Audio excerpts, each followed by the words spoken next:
Recently, I had the honor of chatting with Stephen Mansfield. My name is Stephen Mansfield. I head an organization called the Mansfield Group. About his book, Choosing Donald Trump, God, Anger, Hope, and Why Religious Conservatives Supported Him. He's also the author of The Faith of George W. Bush and the Faith of Barack Obama. I'm Chris Sterren, and this is Truce.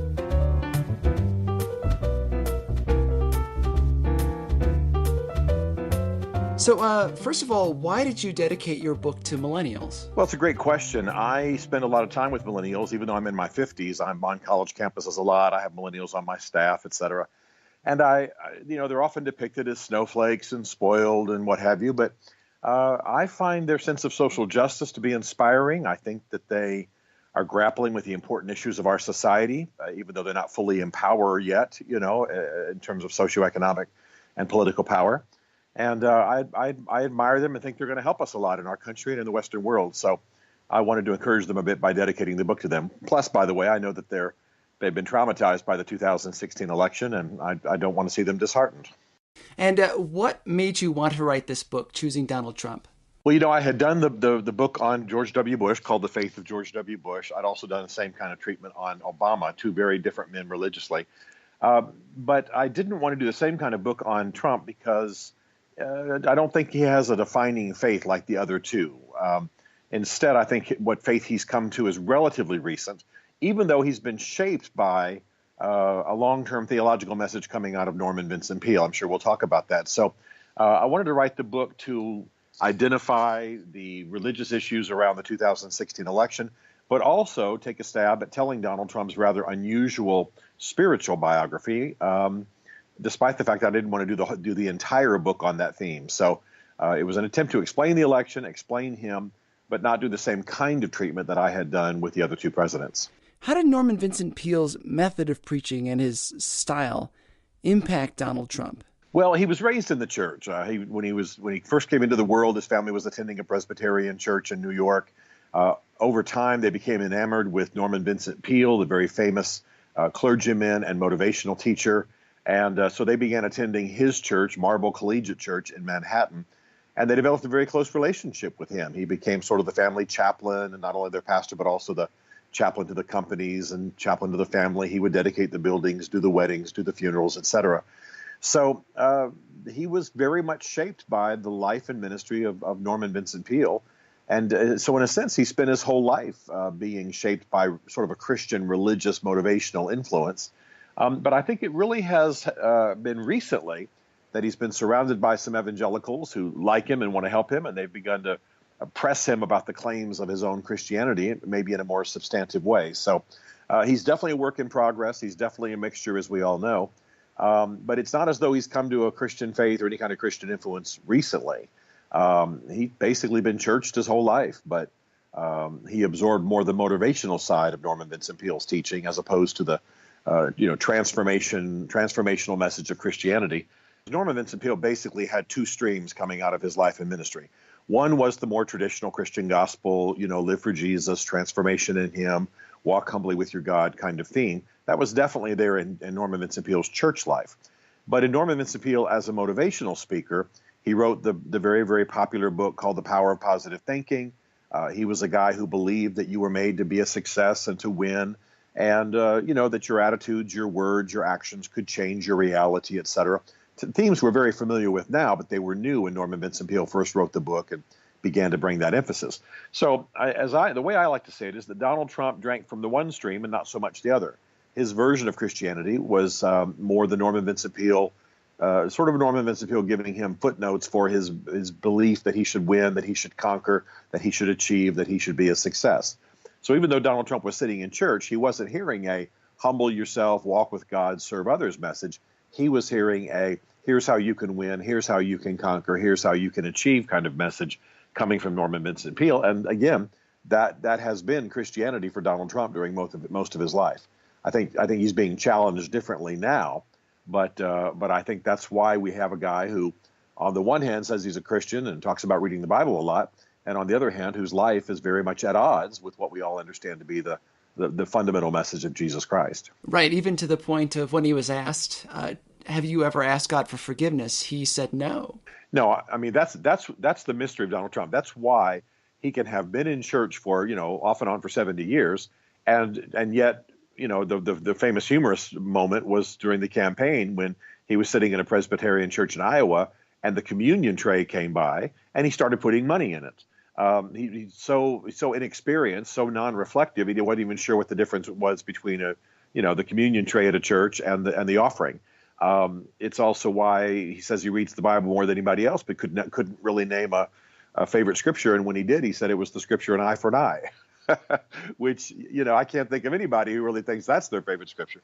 So it's why, on the one hand, he's been in church almost since day one, but he's so amazingly clumsy when it comes to talking about his faith. And people often say, well, man, he's got to be a complete hypocrite. Well, no, but I think he's simply absorbed the motivational side of his Christian experience and not the traditional gospel side. And it's why, he can extol religious liberty one minute and then pick a fight with somebody viciously or call NFL players SOBs the next minute. It's just who he is and what his religious influences have left him with. And so from Norman Vincent Peale, he then transitioned on to Paula White. And how has she shaped his faith experience and his connection to Christianity? Well, Paula White, very well-known television preacher, pastor of a church, co-pastor of a church down in Florida, has certainly had her own bruises and woundings. She's been through a divorce and was sexually abused as a child.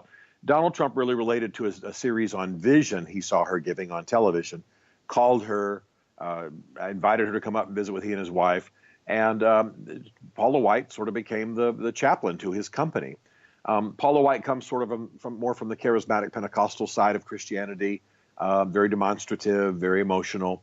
And the real strength, I think, is that he related to her because she did have sort of a motivational side to her message. She did talk about vision. She does preach about success and things like that. And these are themes that Donald Trump really relates to. What I think is most important about Paula White is that when Donald Trump decided to run for president, 2015 to 2016, he turned to Paula White and asked her to put together some listening sessions for him, meetings with prominent clergy around the country. And he wanted to know what they were dealing with, wanted to win them over.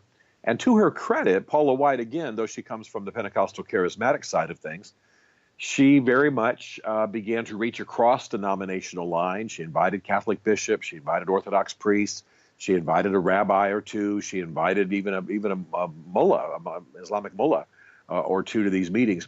And here is where Trump really began to get an education. He began to learn about religious liberty issues. He began to learn about what it was like to pastor a church in an inner city in America. He also began to learn about things like the Johnson Amendment that he talks about so much and so on. So after that moment, after those meetings, he was able at least to talk in the language of the religious right and of religious Americans, even if some cynics would say, well, he doesn't really absorb that message, doesn't really believe it.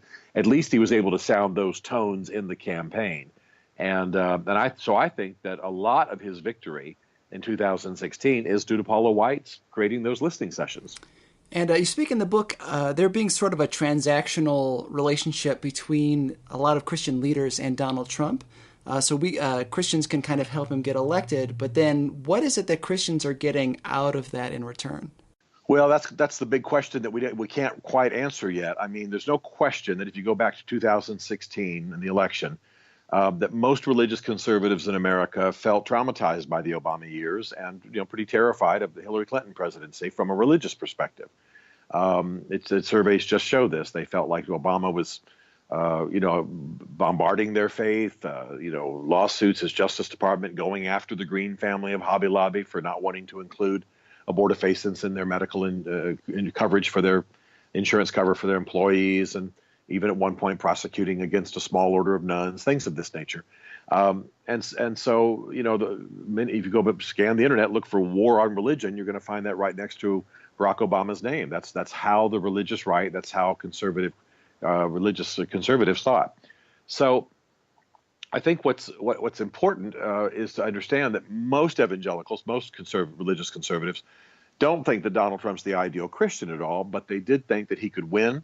They did think he could beat Hillary, and he seemed to make at least a head fake towards a lot of things they believed in. Now, there's been a certain amount of buyer's remorse since the election. Surveys show that there's been, about a 10 to 15% loss of support among evangelicals, a lot of it having to do with his language and picking fights on Twitter and things like that. But I think fundamentally, There was an article in the Washington Post not too long ago that asked the question, is there anything that Trump could do that would lose evangelical support?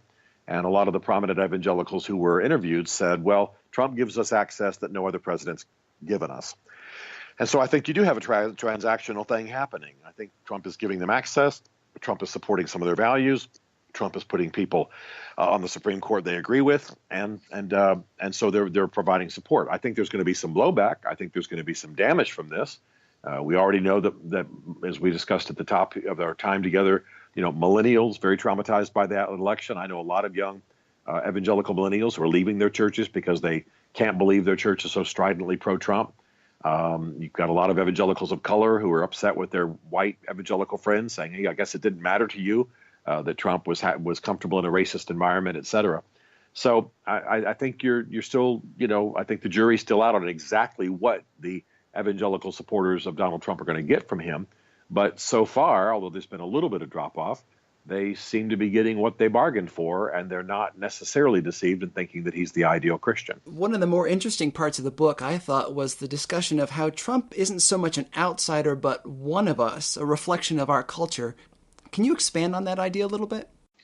Yes, I mean, it's interesting. One of the things I wanted to answer as I did research for the book was why did people feel so akin to Donald Trump? I mean, Donald Trump was born with a silver spoon in his mouth, as they say, wealthy, incredibly wealthy, stunningly wealthy, every single day of his entire life, privileged, upscale, and yet common blue-collar Americans, I live in the South, so I can say it, Bubba Americans felt very, very much kinship with him. Well, a lot of it is because the way he lived, the way he talked was like the way they are around their own breakfast table. So he cusses. Okay, well, most Americans report cussing, as the surveys show. And he has some racist attitudes. Well, most Americans will talk in more racially offensive terms, privately at the bar or around their breakfast table than they would publicly. He's divorced. Well, most Americans have made peace with divorce. That's just what the trends have done. I could go on and on. So everything that an evangelical might point to, or a conservative, real religious conservative, might point to, that is, theoretically offensive about Donald Trump, or that is, shows that he's less than the example of Jesus, is exactly where most Americans are. So his anger over economic issues, his cussing, his divorces, his racial attitudes, that was not that offensive to a large segment of American society because that's who they are in private. That's who they are behind the scenes. They may not talk that way at church. They may not talk that way in public, but they will talk that way over their breakfast table or, over drinks with some friends. And they felt a commonality with Donald Trump. And I think it's, for better or for worse, it's one of his gifts. He can make the doorman at the hotel he owns in New York feel like he's with him because he's just as blue and off color and raw as the doorman is. Even though Donald Trump is this very wealthy businessman whose feet rarely touch the ground, so to speak. He's always in a jet or a limo or, being carried around by his staff. So this is one of the conundrums of Donald Trump. He once said, "I'm your voice." And I believe that means that really is true. And it's even truer than he may have meant, in the sense that he is giving voice to a lot of Americans who just haven't had somebody as raw, as unscripted, as angry, and as flawed as he is on the public stage. And of course, President Trump has this faith advisory council advising him. You mentioned a relationship between Billy Graham and previous presidents. What are things that maybe this current faith advisory council could learn from Billy Graham's experience? Well, Billy Graham, of course, we'll probably lose him in the next year or two. He's getting much older and unhealthy, but he was arguably the most famous evangelist in the world, but he was also a friend of presidents. Ever since the Truman administration, he was a regular in the White House. Well, in his later years, he began looking back at his relationship with some of the presidents and saying, I think I got used. He was particularly talking about Richard Nixon. He said, I would meet with Richard Nixon and he would talk about religion, but he was really talking more in sentimental terms. He would talk about his mother's Bible or, the faith that his family shared when he was growing up. But then Billy Graham heard the White House tapes, the Watergate tapes, and heard Nixon being, cynical and harsh and cussing and crass and unchristian in every way. And Billy Graham came to conclude that he really got played. And his concern was that as the more there was a marriage between the religious right and the political right, that many clergy people would be played, that they would be manipulated. And so his counsel, I think, to the current Council of Evangelical Advisors around Donald Trump would be, speak your truth, speak boldly, but don't make it transactional. Don't make it about, we'll support you in exchange for something else. Speak God's truth, keep your distance, help them as you can spiritually, hold up a moral grid, remind the powerful of the poor and social justice and racial issues and moral truth. But don't get in bed with them, so to speak. Don't jump on their team. Don't become part of their PR team.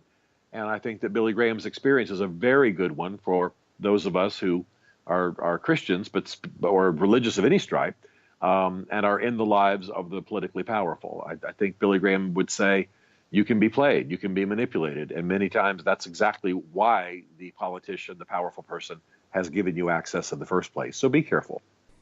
And tied into that was the notion of prophetic distance. What is prophetic distance, and why is it important? Well, prophetic distance is a phrase we use to describe the idea that you have to maintain a certain amount of distance, a certain amount of lack of involvement. I don't want to say it as though it's a cold thing, but a certain amount of removal from the political process. In other words, if I'm asked to, let's say I'm asked to speak to the next president, and I'm their spiritual counselor. Well, I can't be about promoting their career. I can't be about helping them with their PR problems. I can't be about helping to rebrand them for the American people. I have to be able to speak truth to them, but not want anything from him or her. In other words, I need to be able to speak truth, help them spiritually, help their family if I can, be a chaplain, be a pastor if that's what I'm called upon to do, speak religious truth, eternal truth to the political process or to their political decisions.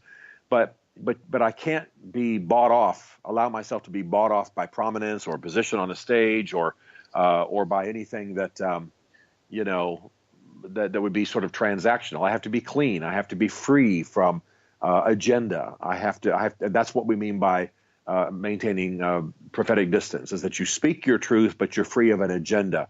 You can't be bought off. You can't be manipulated. And that's where people who speak truth do best when they're not looking for position. They're not looking for power. They're not looking to be on stage. They're not looking to be invited to a White House dinner. They just simply want to do the will of God as they have access in that person's life. And that's, again, prophetic distance, a distance from the give and take and manipulations of politics. Do you think with our current Faith Advisory Council that distance exists? I don't think it exists to the extent that it ought to. Some of the people on that advisory council really misbehaved, I think, during the 2016 election. We began hearing this religious rebranding of Trump. He's Churchill, he's Lincoln, he's Darius the Great. I heard him compared to Jesus in one introduction. I mean, it got ridiculous. And so I think that some of these people who are on his council, are in that transactional mode, are in a, we'll be on your council and make you look good. You give us access we wouldn't have had otherwise. But I don't think that's the best. Now, I'm not saying all of them are that way, but some of them definitely are, because that's how they behaved during the election. But there are some there who are there maintaining an appropriate distance. They don't want anything politically. They're just there to serve God and speak His truth. And I think that's a valid thing. And almost every president has had that. Obama had it. Bush had it. I mean, that's what you want. You want good clergy people around them who are clean and don't have an agenda, but simply want to remind the person in power of higher values. And I think there are people like that on the current Evangelical Council. And then, of course, there are some who concern me because of the way they behaved during the election. In the long term, what effect do you think our association with Donald Trump is going to have on our witness? How is it going to impact our ability to share the gospel? Well, I think that in order for us to share the gospel, we're going to have to distinguish ourselves from kind of a political Christianity, from kind of a, I believe in God, but I can do whatever I want with power, or I believe in God, but and I believe in Christian truth, but I'm not submitting to the claims of the gospel. We're going to have to clean it up a little bit. We're going to have to have a pure kind of witness and be willing to have the courage to say, Donald Trump may say he's a Christian, but he's not a great exemplar of the Christian faith. So I think that unfortunately, in our current generation, a lot of the way we define ourselves in public view is by saying what we are not aligned with. And so you want to say it positively, you want to say it negatively. And so, I'm more Christian than I am a political conservative. I can pray for Donald Trump every day, and I do because he's the president of my country. But I can also decry racist attitudes in the administration, or, I help chaplain an NFL team. And so some of the guys who are kneeling during the national anthem are my friends, and they're good people, and they're Christians, and they're patriots. But they shouldn't be called SOBs by their president. So when I speak, when I talk to people, I say, well, this isn't Christian statesmanship. This is not what should have happened. This is an area where Donald Trump's life does not align with the best of the Christianity he claims. And so we have to be bold to distinguish ourselves from the negative examples that are on the public stage, whether it's about sex abuse, whether it's about racism, whatever it is. Because we live in a highly media world, a lot of our witness has to be distinguishing ourselves from the prevailing view of what a Christian is out there. And that's an exciting challenge, but it means we've got to be informed, and we've got to be clear, and we've got to have courage to distinguish ourselves from the maddening crowd, as they say. Right. As I've shared the gospel, I have a young man that I'm sharing the gospel with regularly. We meet every week. I find that I'm often trying to undo the things that he's heard about in the news about what Christians are doing, racial slurs, anything with Donald Trump. And it's definitely slowed down my ability to share the gospel with my friend. Yeah, no question. I mean, it's because I have people I meet with regularly, and I also work a lot in the Muslim world. And many of my Muslim friends will say, Stephen, why do you Christians do so-and-so? Why did you invade here? Why'd you do that? And I'll say, whoa. What makes you think I'm part of those people, or that that's Christianity? And they'll say, well, Donald Trump, he's a Christian. And in other words, they're painting us with a broad brush.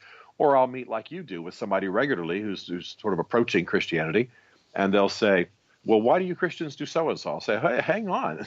The last time you and I met over a hamburger, you didn't think that. Where'd that come from? Well, I was watching something I was listening to something on NPR, or I saw something on the news. So you're constantly having to interact with what's going on in our society. Well, this is both an opportunity and a challenge. It means we've got to be informed, means we've got to distinguish ourselves, means we've got to be articulate, we've got to be ready to give a reason for the hope that lies within us. But it's not like you've just parachuted into some untouched land, untouched by media or previous religions, and you can define yourself positively by saying what you believe. No, you'll end up having to define yourself a lot by distinguishing yourself from what's already out there. People ask me all the time, would you be part of Black Lives Matter? Would you, would you have covered up sexual abuse in the pastorate? Would you have, they're always bringing the news to me and asking me to define myself as a Christian in light of that. And that's just the way it's going to be from now on. So we're going to have to be sharp and up to our game. Right. I've been trying to focus mostly on the Gospels. So I'm taking these people I'm mentoring back to, this is what Jesus actually said. He didn't tell us to, conquer nations and drill for oil wherever we can. He, told us to love people. Exactly. And in some ways, the contrast is good because it makes it a sharper contrast between what the world wants and what Jesus tells us to do. Well, you're exactly right. It also means we have to know our Bibles. For example, when I'm asked about racial things, I say, look, I serve a God who can put his throne anywhere he wants to. But the Bible tells us that he puts his throne in the middle of the worship of people from every tribe and tongue and language and people group. In other words, he loves the nations. He created the nations. He loves ethnicity. He loves skin colors. He loves diversity of that kind. And surrounding his throne are those voices of praise and worship. So I start there. And if we got a president who's a racist, or we've got somebody engaging in racially bigoted policies in Washington, D.C., then that person's contrary to the gospel. But you've got to know your Bible so that you can make that case. I think what we're doing is we're having to come home to the radical nature of the gospel and separating ourselves from where people have done immorality and then claim God's blessing upon it. I love my country, but I'm not deceived that this is a Christian country. It's a pagan country with a lot of Christian people in it, and therefore we've got to constantly distinguish. We've got to constantly separate between righteousness and wickedness. That was my talk with Stephen Mansfield. For more information about him, people can keep up with me at stephenmansfield.tv and on Twitter at @MansfieldWrites, WRITES, @MansfieldWrites. Truce is a listener-supported podcast. Find out how to help us and get more information about my novel Cradle Robber and my film Bringing Out Bobby at trucepodcast.com. Tell us what you think about the show on Twitter and on Facebook at @trucepodcast. There are more episodes headed your way in the future, so subscribe to the podcast on iTunes and be sure to leave us a review while you're there. It really makes a difference. And tell your friends. Every little bit helps.